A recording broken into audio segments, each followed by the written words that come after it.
Hey folks, this is Vince with Dad's Gaming Addiction, and today we're going to quickly unbox That's Pretty Clever Kids. This game supports 2 to 4 players, it's for ages 5 and up, and the average playtime is 15 minutes. This is another game that just came in the mail out of nowhere, along with Clever Forever. No press kit, no email, no note, nothing. I'm not complaining, I just want to know who I'm supposed to thank. So anyway, That's Pretty Clever Kids. I have not played it yet, but today we're going to do a quick unboxing, and then I'll show you some of the gameplay mechanics. The game comes with a bunch of these sheets, and don't worry, I do have behind my face an actual picture of this that I found online. It'll be easier to see once I show you that.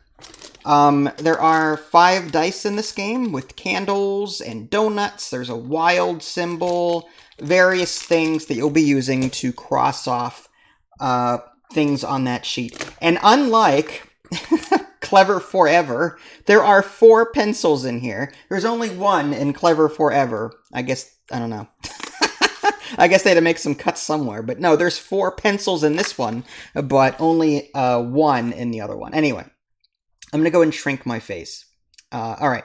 So here's an image of the sheet in this game. It's a roll and write. You're typically just going to be rolling dice and crossing off various aspects. Like the original Clever and its follow-ups, the sheet is broken up into sections. On the very top are balloons. That's like the yellow section.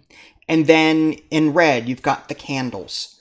And then on the bottom left, you've got sweets, or candy, I guess. And on the bottom right is sweets, okay?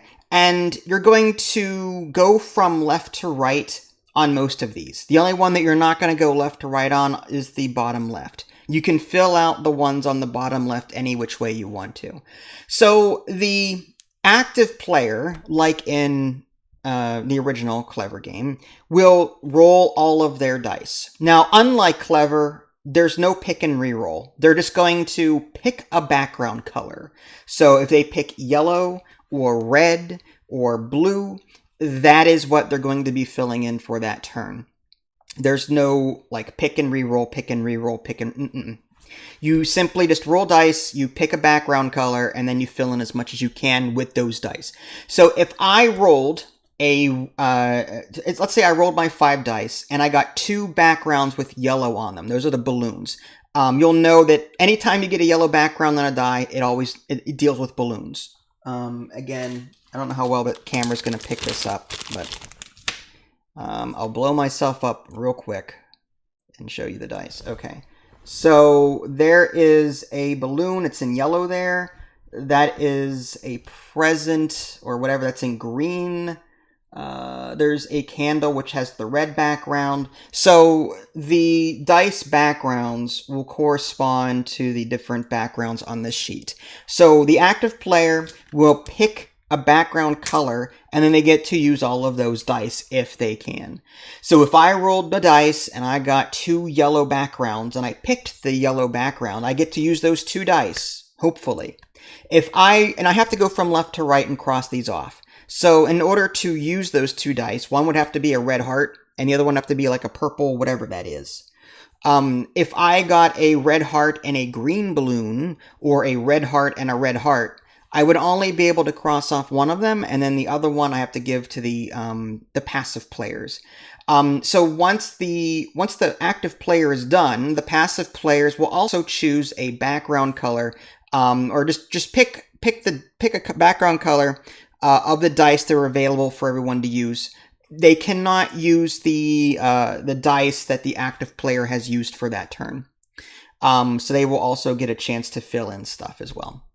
So again, going from left to right on the yellow, you're going to fill in balloons. If you get to a circle, there's some balloons that are circled like green or blue or red. You get a free X on that section, just going from left to right or wherever.